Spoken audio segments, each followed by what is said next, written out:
sofrer lá na cruz e salvar este pobre pecador. Foi na cruz que um dia eu vi meu pecado castigado em Jesus. Foi ali pela fé que meus olhos abri e agora me eleva em sua luz. Olá, meus amigos, meus irmãos, que bom que estamos aqui para mais uma exposição da Palavra de Deus e hoje começando mais uma série aqui na nossa igreja e nos canais que nós temos à disposição para que você assista depois. Vamos começar uma série chamada A Conquista da Terra, pautada no livro bíblico de Josué. Eu peço que você abra logo a sua Bíblia. No capítulo 1, nós vamos hoje nos basear nos 9 primeiros versículos que compõem, como nós vamos ver, uma introdução a todo o texto, a toda a narrativa do livro de Josué. Nós vamos então, daqui a pouquinho, ler Josué 1, de 1 a 9, neste sermão cujo título colocamos chamado a conquistar. E Josué, como nós sabemos, é o primeiro dos livros que nós costumamos chamar de livros históricos na nossa Bíblia. Lá no cânon hebraico, aparece como o primeiro livro da segunda parte, chamada Os Profetas, que inclui de Josué a 2 Reis, tirando aí desse meio o livro de Ruth, e depois de Isaías a Malaquias, também tirando o livro de Daniel. Fora essas duas exceções, Ruth e Daniel, todo esse bloco é chamado de Os Profetas. A tradição erudita judaica coloca o livro entre os profetas anteriores, cujo ministério era demonstrar através da história, da narrativa histórica, a interpretação para os hebreus de como Deus vinha agindo no seu relacionamento com Israel, desde a morte de Moisés até o cativeiro da Babilônia. E com isso seriam mantidas as perspectivas de Deus e da sua intenção sempre de manter viva a aliança com o seu povo. Não existe um consenso claro sobre autoria ou sobre datas e nós não vamos entrar por essa seara porque não é o interesse da nossa exposição dessa série. Mas quanto ao tempo, é possível que, não da escrita do texto, mas ao tempo da realização na história dos feitos narrados em Josué, é possível que estejamos falando algo em torno de 1400 a 1250, por aí, antes de Cristo. Portanto, é um período já bastante longo, já se vão aí mais de 3.000 anos dessa história e nós então temos uma grande distância no tempo, porém uma grande proximidade com os ideais e com aquilo que nós vemos aqui como sendo a chamada do Senhor para um povo, que é o seu povo da aliança, e nós vamos ver ao longo da exposição desse livro como guardamos semelhança com Israel e como nós temos tanto a aprender nesse tempo em que Israel foi chamado a conquistar finalmente a sua terra prometida, aquela que fazia parte dos seus sonhos. O tempo de Josué é um tempo de governo teocrático, o que quer dizer que Deus falava diretamente com aqueles que geriam, que gerenciavam o povo de Deus, em nome do próprio Deus, que nesse tempo aqui, ao longo da narrativa de Josué, é o próprio Josué, que é o herói principal, obviamente abaixo do Senhor, que é o dono da história e o agente maior na história, mas Josué, em termos humanos, é o herói desse texto, aquele que faz com que a vontade de Deus aconteça. Aqui no comecinho do livro, nós temos uma espécie de resumo, uma espécie de sumário daquilo que veremos ao longo do texto todo. Até o versículo 9, como eu falei para vocês, é um elemento introdutório ao texto E aqui é como se fosse um livro que você costuma comprar na livraria e você abre ali nas primeiras folhas, tem o sumário, ou seja, aquilo que você vai encontrar no texto. Josué faz isso também, porque nós vemos aqui várias dicas daquilo que vai se mostrar no meio do texto como um todo. Nós já veremos isso, mas antes nós vamos fazer a leitura, nós vamos pedir ao Senhor que nos ajude na exposição de hoje e ao longo dessa série que vai quase até o finalzinho do ano, se Deus permitir que o nosso planejamento seja executado. Oremos ao Senhor e em seguida vamos ler. Senhor Deus, muito obrigado, porque mais um livro da Tua Santa Palavra se descortina diante dos nossos olhos e porque nós teremos a oportunidade de conhecê-lo e de tê-lo exposto ao nosso coração. Queremos Te adorar e Te bendizer por Tua boa mão que se abre sobre nós, pedir que os nossos olhos espirituais se abram e que nós sejamos, ó Deus, tidos pelo Senhor como bem-aventurados diante da Tua Palavra.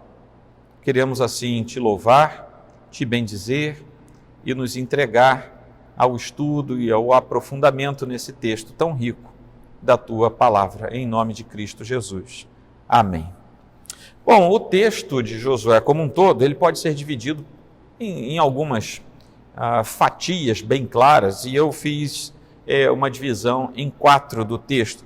A entrada na Terra Prometida, que vai do capítulo 1 até o capítulo 5, a conquista da Terra Prometida, que vai do capítulo 6 até o capítulo 12, depois a distribuição da terra, que vai do 13 até o 21, e depois a manutenção da Terra Prometida, que vai do 22 até o 24, que é quando nós temos o encerramento do texto, logo depois da despedida de Josué.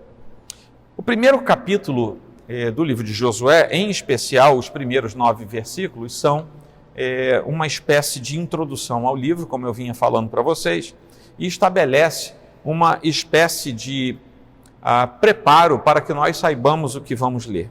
Então, nós vemos isso aqui, obviamente, no capítulo 1, mas nos versículos 1, 2, 5 e 12. Antes, no entanto, eu vou fazer a leitura até o versículo 9, para nós termos em mente o texto da Escritura. Diz assim: sucedeu depois da morte de Moisés, servo do Senhor, que este falou a Josué, filho de Num, servidor de Moisés, dizendo: Moisés, meu servo, é morto. Dispõe-te agora, passa este Jordão, tu e todo este povo, a terra que eu dou aos filhos de Israel. Todo lugar que pisar a planta do vosso pé, vou-lo tenho dado, como eu prometi a Moisés. Desde o deserto e o Líbano até o grande rio, o rio Eufrates, toda a terra dos heteus e até ao mar grande, para o poente do sol, será o vosso termo. Ninguém te poderá resistir todos os dias da tua vida. Como eu fui com Moisés, assim serei contigo. Não te deixarei, nem te desampararei. Sê forte e corajoso, porque tu farás este povo herdar a terra, que sob juramento prometi dar a seus pais. Tão somente, sê forte e muito corajoso, para teres o cuidado de fazer segundo toda a lei que meu servo Moisés te ordenou. Dela não te desvies nem para a direita nem para a esquerda, para que sejas bem-sucedido por onde quer que andares. Não cesses de falar deste livro da lei, antes, medita nele dia e noite, para que tenhas cuidado de fazer segundo tudo quanto nele está escrito. Então farás prosperar o teu caminho e serás bem-sucedido. Não te mandei eu? Sê forte e corajoso, não temas, nem te espantes, porque o Senhor teu Deus é contigo por onde quer que andares. Bom, no versículo 2 nós temos aqui a ideia daquilo que Deus já tinha deixado pronto para a liderança de Josué. Lá no versículo 14 do capítulo 4 tem a confirmação final de Deus. Naquele dia o Senhor engrandeceu a Josué na presença de todo Israel e respeitaram-no todos os dias de sua vida como haviam respeitado a Moisés. Então, depois de alguns momentos em que talvez Josué tenha ficado um pouco desequilibrado pela morte do grande líder que tinha sido Moisés, e não é fácil para ninguém substituir uma grande figura, não é fácil mesmo em nenhuma circunstância da vida, ainda mais dirigindo o povo de Deus, como era aqui o caso de Josué. Mas o Senhor o fortalece e o anima todo o tempo. Aqui no versículo 2, nós temos aquilo que depois se descortina pela descrição da travessia do Jordão, que nós vamos ver entre o versículo 10 deste mesmo capítulo e o capítulo 5, versículo 12. Moisés, seu servo, é morto. Dispõe-te agora, passa este Jordão. Onde é que nós vamos ver a explicação disso? Do 1:10 ao 5:12. Depois, no versículo 3 diz: todo lugar que pisar a planta do vosso pé, vô-lo tenho dado.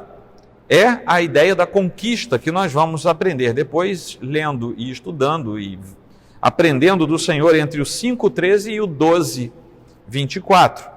No versículo 4 nós temos implícita já a distribuição da terra, o que nós vamos aprender entre o 13:1 e o 22:34. E depois, no versículo 5, nós temos o final de tudo, né? O grande epílogo dessa narrativa, mostrando a proteção de Deus na sequência e na preservação, como nós veremos depois do 23:1 até o 24:33, encerrando o livro. Ou seja, do versículo 2 ao versículo 5, nós temos um sumário, é como se fosse um sumário de um livro mesmo, apontando onde é que nós vamos aprender isso aqui em profundidade. Então essa é a estrutura do livro que está reservado para nós ao longo desses próximos meses. Qual é o início de tudo aqui? Josué teve o seu nome mudado, né? Ele se chamava Oséias e passa a se chamar Josué. Ele sai do significado de o Senhor salva para o Senhor é a salvação. Nós sabemos da grande importância dos nomes do Antigo Testamento, dada a sua significância, mas lá nós lemos assim, em Números 13:16b: e a Oséias, filho de Num, Moisés chamou Josué. A partir daquele momento, Josué é chamado, curiosamente, pelo mesmo nome hebraico que depois o nosso Senhor recebe quando é Deus encarnado. Josué e Jesus são o mesmo nome hebraico, apenas com transliteração diferente nas nossas traduções. Curiosamente, por quê? Porque existe quase que uma tipologia nominal aí.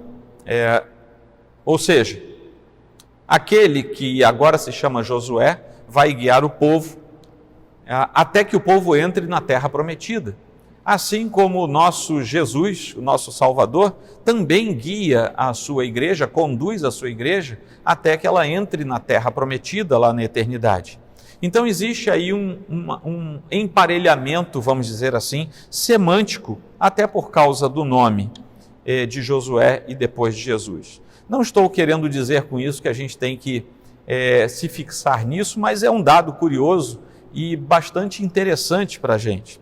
Ele, Josué, foi designado pelo próprio Deus para suceder Moisés. Isso está lá também em Números 27, de 18 a 23, depois você pode ler isso com mais calma, de modo muito semelhante ao que nós vemos também no Novo Testamento. Se você ler essa passagem de Números 27, 18 a 23, você vai ver que Josué foi designado por Deus quase que numa espécie de ordenação ministerial, porque ele foi acolhido diante do povo com imposição de mãos. Josué já era reconhecidamente uma pessoa cheia do Espírito de Deus. Ele foi apresentado ao sacerdote e à congregação, e ele foi comissionado em seu ministério diante de todos os que ali se reuniam. Esse é o mesmo padrão que nós vemos depois no Novo Testamento para a ordenação daqueles que seriam encarregados de comunicar o Evangelho e de conduzir o povo de Deus daí por diante, né, ao longo da história da igreja, do início da história da igreja. Então essa ordenação, vamos dizer assim, eu vou chamar isso de modo não canônico, né, essa ordenação sucessória foi fruto também do pedido que Moisés tinha feito a Deus por um sucessor. Lá em Números 27, de 15 a 17, nós lemos o seguinte: então disse Moisés ao Senhor, o Senhor, autor e conservador de toda a vida, ponha um homem sobre esta congregação que saia diante deles, e que entre adiante deles, e que os faça sair, e que os faça entrar, para que a congregação do Senhor não seja como ovelhas que não têm pastor. Então essa foi uma oração de Moisés feita ao Senhor, e o Senhor atendeu. E a resposta do Senhor a essa oração tem um nome, e o nome é Josué. Então Deus em seguida ordena a Moisés que anime Josué para a missão de guiar o povo, o que nós lemos em Deuteronômio 1:38, quando diz assim o Senhor: Josué, filho de Num, que está diante de ti, ele ali entrará, anima-o, porque ele fará que Israel a receba por herança. Moisés, obviamente, não deve ter ficado muito feliz com a fala do Senhor, de que ele não entraria na terra prometida. Nós sabemos que isso aconteceu, mas, por outro lado, aquele sucessor que Moisés tinha pedido ao Senhor, tinha sido também encarregado por Deus de fazer aquilo que Moisés não poderia mais fazer. E Josué começa então a sua missão logo após a morte de Moisés, sob uma ordem direta de Deus, que nós vimos aqui no versículo 7. Então somente ser forte e muito corajoso para teres o cuidado de fazer segundo toda a lei que meu servo Moisés te ordenou. E por aí vai. Vai falando até o final. Nós então temos três coisas a nos lembrarmos aqui desse comecinho. Josué tinha uma liderança confirmada sobre o povo de Deus. A liderança de Josué era uma liderança da escolha do próprio Deus. Josué, no começo principalmente da história, é posto em seu lugar, porque todo o tempo o Senhor lembra Josué de que ele está à sombra de Moisés, aquele que o antecedeu. Talvez isso seja didático para Josué naquele início, com a finalidade de que ele não se ensoberbecesse. Agora ele era o líder, o pastor, o comandante, ele era tudo ali no lugar de Moisés, mas ele estava à sombra de Moisés, e isso é como se fosse um elemento limitador para ele. Vamos dar uma pequena olhada aqui no texto, nesses 9 primeiros versículos, apenas para nos situarmos sobre aquilo que vem depois. Josué é imediatamente ligado, o texto de Josué, o livro é imediatamente ligado ao final do texto de Deuteronômio, a tal ponto que muitos eruditos costumam dizer que Josué, na verdade, seria o 6º livro daquilo que poderíamos chamar de Heptateuco, que seria a coleção dos 6 livros do início da Bíblia. Não chegaríamos a tanto, continuamos tendo o Pentateuco, e Josué é o livro que vem em seguida, mas é inegável que ele está imediatamente conectado ao texto final de Deuteronômio. E o texto começa dizendo o seguinte: aconteceu que depois da morte de Moisés, exatamente o que está sendo narrado no capítulo 34 de Deuteronômio, que é a morte de Moisés. Então, conta-se a morte e começa o texto de Josué assim. Então, aconteceu que logo depois que Moisés morreu, e começa então a saga da história de Josué. A referência à morte de Moisés pode ter 2 finalidades aí: dar suporte a Josué, ou seja, todo mundo do povo hebreu sabia que ele era o sucessor, portanto, se Moisés morreu, o sucessor tem que assumir o seu lugar. Mas também serve de alerta inclusive a Josué e, obviamente, a todos nós. Por melhor que seja, por maior que seja, por mais destacado que seja o líder dentro da casa do Senhor, cuidado, porque se esse líder fantástico, grande, maior que seja, se ele desobedecer aos desígnios do Senhor, ele pode cair. Moisés caiu. Caiu por uma desobediência que a gente pode olhar para o texto bíblico e falar assim: puxa, mas foi só isso que ele fez? Foi tudo isso que ele fez aos olhos do Senhor? E por isso ele não pôde entrar na terra prometida. Então, nós temos essas 2 questões aí que não podemos nos esquecer no versículo 1. Quando vamos para o versículo 2, nós temos o início da fala direta de Deus, aqui é discurso direto do Senhor para com Josué. E ele começa dizendo assim: Moisés, meu servo, é morto. Olha só que coisa. A primeira coisa que Deus fala diretamente com Josué é o seguinte: Moisés morreu. E não deve ter sido muito animador para Josué ouvir essa primeira fala do Senhor dizendo: Moisés morreu, você está sozinho agora. Aí ele deve ter se apavorado, mas aí Deus entra com a sua palavra de ânimo, de vigor, de lembrança das suas promessas. Então a morte de Moisés é de fato o sinal, é o ponto inicial para que Josué inicie o seu trabalho efetivo à frente do povo de Deus. E o trabalho dele tinha duas tarefas primordiais ao longo da narrativa toda, que é guiar o povo para cruzar o Jordão e depois para entrar em Canaã vencendo os povos. Cruzar o Jordão e entrar em Canaã. São seus dois grandes objetivos desde o começo do livro.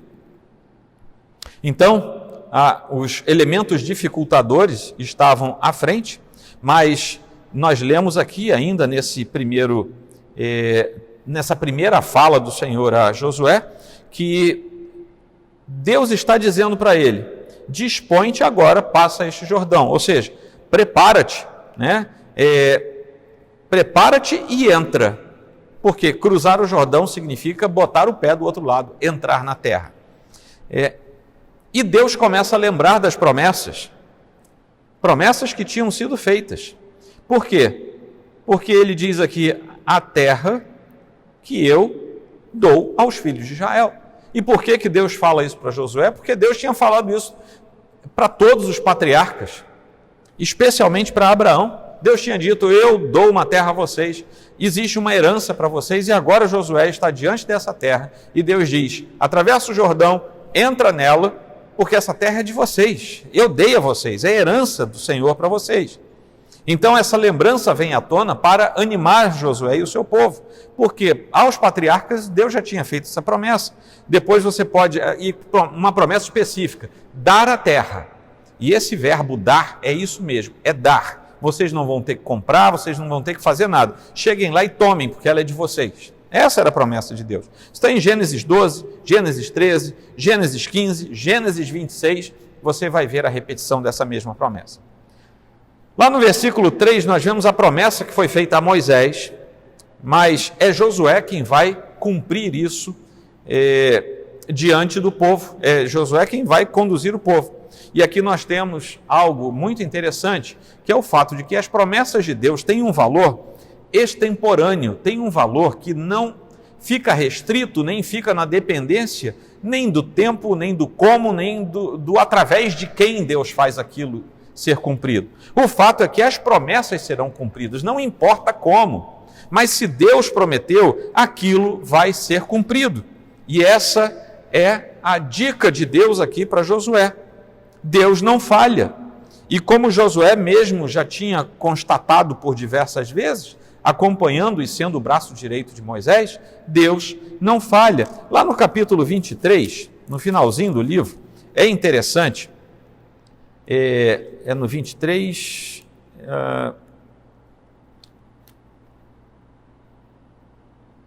isso. O Senhor, versículo 5, o Senhor vosso Deus as afastará de vós, as expulsará de vossa presença, e vós possuireis a sua terra, como o Senhor vosso Deus vos prometeu. Lá no finalzinho, Josué anima o povo com o mesmo tipo de palavra que ele foi animado pelo Senhor. Ele lá no capítulo 23, ele já está indo embora, já está querendo se despedir, já está dizendo: olha, eu vou, mas vocês prossigam pautados na mesma promessa que o Senhor deu, porque ele deu aos patriarcas, ele renovou a promessa a Moisés, ele falou comigo sobre essa promessa, eu estou vendo o cumprimento dela, eu vou morrer, mas a promessa continua valendo, continuem firmes, porque a promessa é do Senhor, ela vai se cumprir. Quando vamos até o versículo 4, nós vemos ali, objetivamente, Deus delimitando as fronteiras. Olha, ô Josué, prepare-se, entre na terra, isso é promessa minha, eu estou dando essa terra a vocês agora, e ela é muito grande, vai desde o deserto e o Líbano até o grande rio, o rio Eufrates, toda a terra dos heteus e até o mar grande. E o curioso aqui é que Deus não delimita com descrições geográficas plenas, mas ele coloca grandes espaços diante de Josué e diz: é isso aí que eu vou dar para vocês. O mais perto que Israel chegou dessa imensidão toda foi depois do reinado de Davi, quando Salomão assume o reinado e ele expandiu bastante as fronteiras de Israel, mas nunca chegou a ser desse tamanho, nunca na história. Então isso parece indicar que Israel teria uma luta constante, uma luta que não teria fim ali para conquistar o seu território, algo além do seu conhecimento, porque como Deus não delimitou geograficamente de forma precisa, era algo a perder de vista. Então Israel teria que lutar, porque os seus olhos naturais não viam o limite, não viam o final, não viam a fronteira, assim como nós continuamos hoje lutando por um ideal que é prometido pelo Senhor, a nova Jerusalém, a vida eterna, a glória junto do Senhor, porque nós não conseguimos divisar os limites, as fronteiras de tudo isso que nos é prometido pelo Senhor, os nossos olhos não veem, portanto vamos continuar lutando, vamos continuar andando, vamos continuar enfrentando as vicissitudes como os hebreus daquele tempo. Essa é mais uma semelhança, sem dúvida alguma. E conforme nós avançamos, o versículo 5 é objetivo e diz: ninguém te poderá resistir todos os dias da tua vida. Como fui com Moisés, assim serei contigo, não te deixarei, nem te desampararei. E aquelas promessas que se refletem lá em Deuteronômio 7, 24, que diz assim: entregar-te-á também nas mãos os seus reis, para que apagues o nome deles de debaixo dos céus. Nenhum homem poderá resistir-te até que os destruas. Aqui o Senhor está dizendo, aquela promessa que eu fiz, você sabe, Josué, que eu fiz essa promessa ao povo através de Moisés, eu vou começar a cumpri-la agora e você vai ser um instrumento para isso. Com isso, o Senhor está animando mais uma vez Josué, Deus está animando aquele líder, aquele soldado comandante do povo de Deus, a fim de que ele tome o local certo na liderança e na batalha e deixe de lado seus temores, suas instabilidades, talvez os seus tremores diante daquilo que o aguardava. Mas é interessante que se Deus diz, ninguém te poderá resistir, é porque haveria resistência, é porque haveria oposição, é porque haveria luta, é porque haveria arranhões, é porque haveria dificuldades e tudo isso teria que ser vencido, mas seria vencido, porque a promessa do Senhor é de que ao final aquela terra pertenceria ao povo de Deus, a vitória certa por causa da palavra do Senhor, a vitória daquele que é lavado e remido no sangue do Cordeiro hoje, na nossa realidade, no Israel espiritual do Senhor, também é uma vitória certa, porque nós estamos sob a palavra do mesmo Deus, que garantiu com promessas e com execuções aquilo que nós vamos estudar ao longo de todo esse texto, e aquilo também que paira sobre nós como promessa do Senhor, também é garantido, porque é a mesma palavra, é o mesmo Deus, é a mesma Escritura, é a mesma salvação, é o mesmo Senhor sobre nós.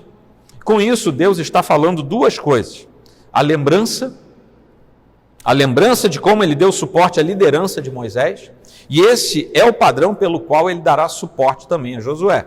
Então ele diz, assim como fui com Moisés, ele está dizendo, se você viu tudo que eu dei de suporte, de graça, de poder, de maravilhas executadas através da vida de Moisés, pois Josué, saiba que assim como eu fui com ele, eu serei com você. Você não é menos do que ele, porque você está ao meu serviço. E aqui o que vale é o que Deus quer fazer, não tanto quanto o seu instrumento utilizado. E segundo também, nos momentos de crise, de batalha, de terror, de eventuais perdas, de, enfim, dificuldades naturais de uma campanha militar daquela proporção, Deus seria com Josué. Deus estaria com ele todo o tempo, jamais o desampararia. E essa é mais uma promessa de Deus. Então nós podemos perceber como Deus está fazendo, preparando esse momento para que Josué prossiga em direção à vitória. Moisés também tinha encorajado Josué com palavras semelhantes. Lá em Deuteronômio 1:38, 3:28, nós já lemos o 1:38, mas o 3:28 também fala, só que agora é Deus quem fala pessoalmente as palavras de fortalecimento a Josué.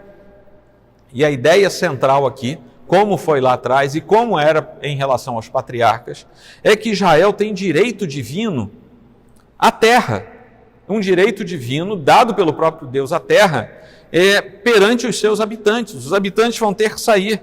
E sugere também que há um aspecto duradouro para tudo isso, o que é também garantido pelo Senhor. Então nós voltamos a ver, quando chegamos ao versículo 7, uma exortação e a conexão estreita entre Josué e Moisés, uma vez mais, aproximando o tempo das coisas. O foco aqui já vai para a lei do Senhor. E é interessante que aqui, quando diz tão somente ser muito forte, ser muito corajoso, ser forte e muito corajoso para teres o cuidado de fazer segundo toda a lei. Lá no versículo 8, diz de novo, para que tenhas cuidado de fazer segundo tudo quanto nele está escrito, falando do livro da lei. Uma tradução melhor para esse ter cuidado de obedecer, ter cuidado de agir, ter cuidado de seguir, uma tradução melhor a partir do hebraico seria haja rigorosamente conforme toda a lei de Moisés. Seria mais ou menos assim, tão somente ser forte, muito corajoso, para agires rigorosamente conforme a lei que meu servo Moisés te ordenou. Isso tem um peso muito maior do que nossas traduções mais comuns. Mas, enfim, Deus estabelece o meio para que sua promessa se cumpra cabalmente. E esse meio é seguindo a sua revelação direta, que é a palavra, aqui chamada de lei ou de livro da lei, no versículo 8, que se mostra ao longo de toda a história da redenção. Essa palavra revelada se mostra ao longo da história da redenção do seu povo, seja da antiga, da nova aliança, e isso se manifesta na prática através dos atos poderosos do Senhor. Então a retidão diante da ordem divina reflete aquilo que Deus já tinha dado de instrução ao longo de Deuteronômio, ao longo, principalmente de Deuteronômio, mas ao longo do Pentateuco como um todo. Finalmente, nessa pequena observação ao texto, os versículos 8 e 9 chamam a atenção para prosperidade e sucesso, não como andam pregando por aí, né? Se você vier aqui, fizer 7 campanhas dando tudo que você tem, você vai ficar rico, vai sair, vai ter iate, vai ter aviãozinho particular. Não é disso que o Senhor está falando aqui. Mas prosperidade e sucesso aparecem aqui sob a ótica do Deus Todo-Poderoso e não sob a ótica dos homens. Para que isso seja alcançado, para que essa prosperidade, para que esse sucesso sejam alcançados, há a repetição da importância da lei de Deus, como eu falei no versículo 8, e da força que vem do Senhor sobre os seus filhos, a fim de que eles prossigam na caminhada e consigam, assim, alcançar aquilo que Deus está dando a fazer. E é inevitável ler esses 2 versículos, não cesses de falar deste livro da lei, antes medita nele dia e noite, para que tenhas cuidado de fazer tudo quanto nele está escrito, então farás prosperar o teu caminho e serás bem-sucedido. É inevitável ler esse trecho, sem nos lembrarmos do Salmo 1. Daqui a pouquinho eu vou ler os 3 primeiros versículos para você, mas é inevitável. Aliás, vou ler logo aqui para a gente. Bem-aventurado o homem que não anda no conselho dos ímpios, não se detém no caminho dos pecadores, nem se assenta na roda dos escarnecedores. Vejam bem agora a semelhança. Antes, o seu prazer está na lei do Senhor, e na sua lei medita de dia e de noite. Ele é como a árvore plantada junto à corrente de águas, que no devido tempo dá o seu fruto, e cuja folhagem não murcha, e tudo quanto ele faz será bem sucedido. Salmo 1, os 3 primeiros versículos. Então, o Salmo 1 trata dessa prosperidade do justo, exatamente aquele justo que tem na palavra do Senhor a sua atenção e a sua meditação constante. Esses são os meios, esse é o meio, essa é a garantia de que nós estamos andando como verdadeiros filhos de Deus e que teremos logo adiante o cumprimento da promessa do Senhor. Ora, Deus será conosco em todos os nossos passos, se estivermos segundo a sua vontade, e a sua vontade está descrita na Escritura.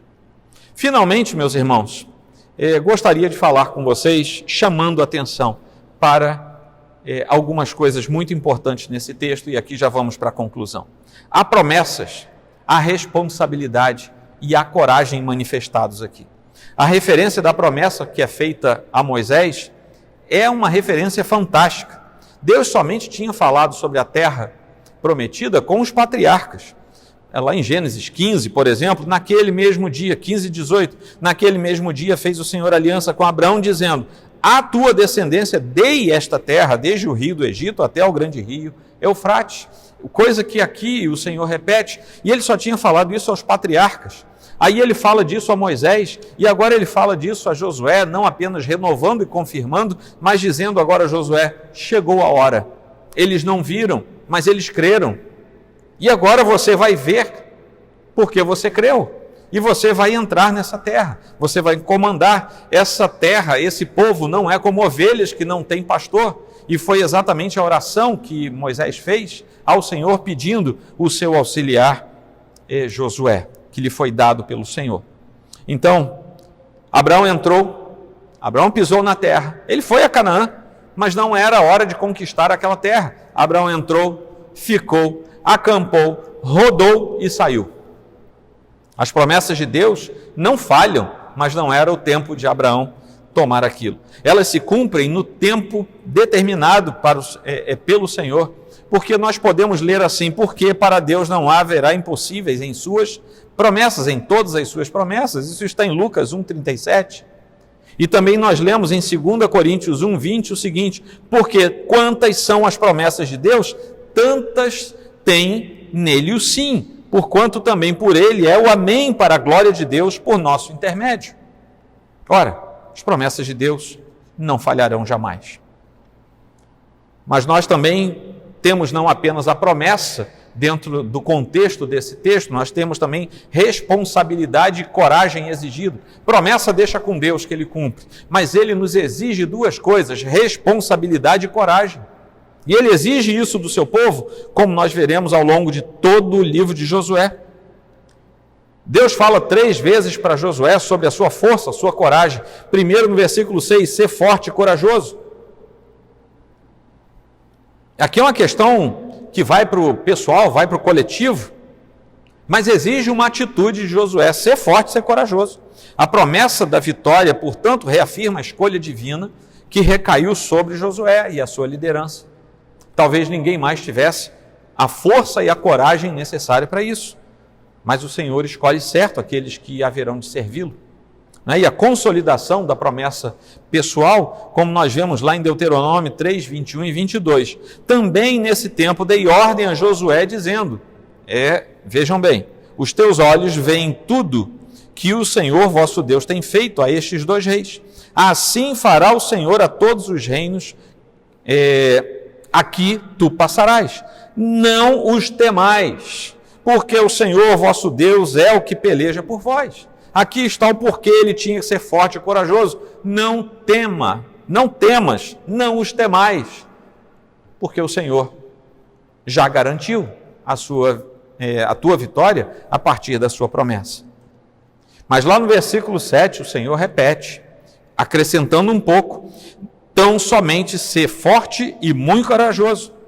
E agora nos lembra uma questão mais de espiritualidade. Não é só uma questão de pessoalidade, mas é de espiritualidade. O sucesso diante do Senhor, diante de Deus, na execução do nosso ministério, da nossa vida com Deus, só é possível em consonância com a própria palavra do Senhor.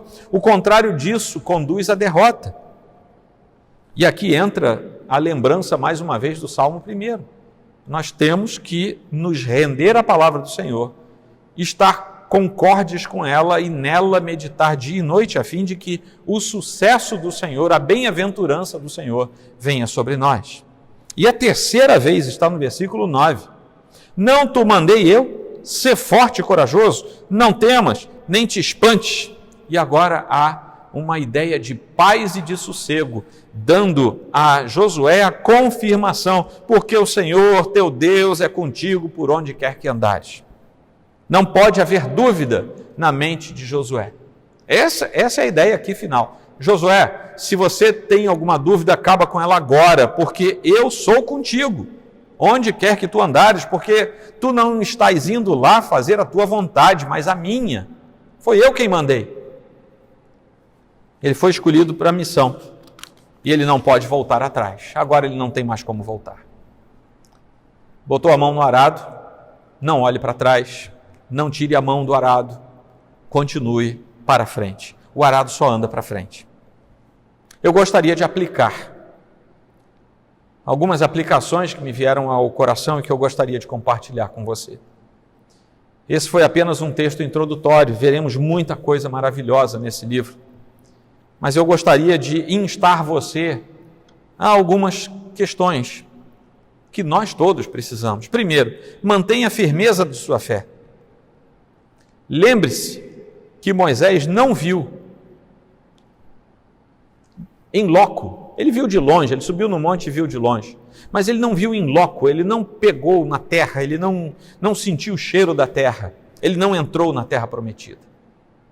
Mantenha a firmeza de sua fé. Não se deixe levar pelos constrangimentos deste mundo, nem pela falácia daqueles que tentam nos enganar, nem se deixe levar pelo politicamente correto, pela religião deste tempo. Não se deixe levar pelos engodos e enganos dos nossos dias, deste nosso século que jaz na esteira das informações do inimigo da nossa alma. Mantenha firme a sua fé. Segunda aplicação, assim como Deus assegura sua presença ao lado de Josué, Cristo também assegura a sua presença ao meu lado e ao teu lado. Você não está andando sozinho.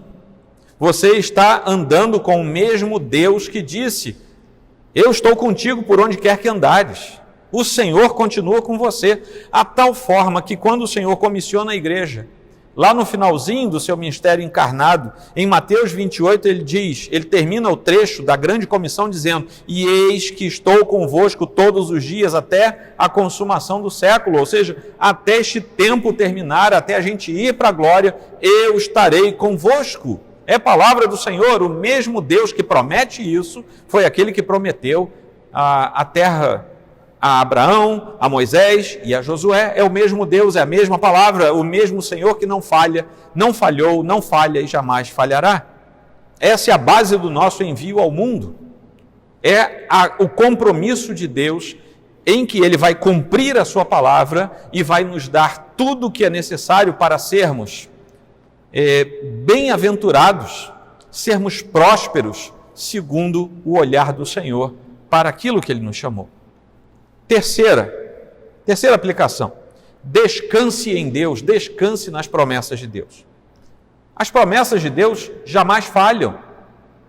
Não se preocupe se você ainda não viu o seu cumprimento, elas não falharão. Abraão morreu e não viu a terra como terra tomada, mas ele tinha certeza de uma coisa: eu vou passar, mas alguém na minha posteridade vai estar lá.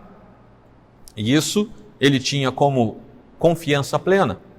Nós precisamos aprender a identificar as promessas de Deus, para também a gente não ficar acreditando em coisas que não são prometidas por Deus e que as pessoas começam a falar disso por aí e às vezes a gente se deixa levar pela beleza de determinadas promessas que não são promessas de Deus. E a gente diz: não, eu estou me empenhando nisso porque Deus prometeu. Aonde é que Deus prometeu? Foi na sua Escritura? Se não foi, não vale, porque aqui está toda a palavra do Senhor para nós. E outra coisa, as promessas de Deus têm um tempo certo, elas se cumprem no tempo certo, até porque o tempo pertence a Deus, o tempo pertence ao Senhor.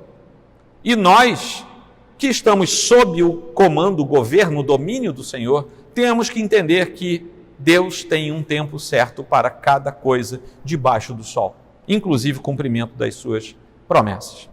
Quarta aplicação, tenha coragem. Seja corajoso, crente não foi chamado para ser medroso. Seja totalmente responsável diante de Deus. Aprenda com Josué que nós, filhos de Deus, precisamos ser corajosos.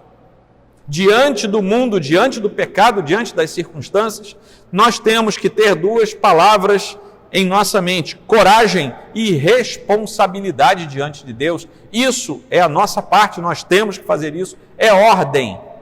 Nós não podemos ser crentes covardes, nós não podemos ser crentes irresponsáveis. Crianças na fé, nós temos que ser corajosos. Tenha coragem, tenha ânimo, redobre o seu valor, redobre a sua responsabilidade. Quinta aplicação, não duvide das coisas de Deus. Não duvide das promessas de Deus. Não duvide da palavra de Deus. Não ponha senões no seu pensamento a respeito da palavra de Deus. A dúvida é inimiga da fé. Lembre-se disso. E a última aplicação. A nossa vitória não vem por nossos méritos, mas exclusiva, única e exclusivamente por meio de Cristo, o nosso Senhor e o nosso Salvador. E eu encerro lendo o trecho, o versículo 57 de 1 Coríntios 15. Onde está, ó morte, a tua vitória? Onde está, ó morte, o teu aguilhão? O aguilhão da morte é o pecado, e a força do pecado é a lei. Graças a Deus que nos dá a vitória por intermédio de nosso Senhor Jesus Cristo. Portanto, meus amados irmãos, sede firmes, inabaláveis e sempre abundantes na obra do Senhor, sabendo que no Senhor o vosso trabalho não é vão. Eu encerro aqui, deixando uma oração feita agora, por mim e por você, para que nós possamos aplicar essa palavra ao nosso coração diante do Senhor.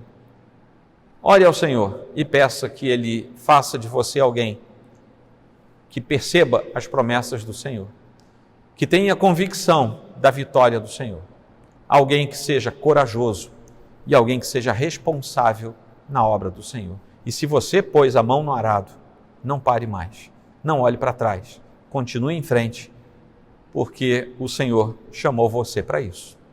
Vamos orar. Senhor Deus, muito obrigado por Tua santa e perfeita palavra, inerrante e suficiente para nós, que mais uma vez conduz o nosso coração e o eleva até a Tua presença.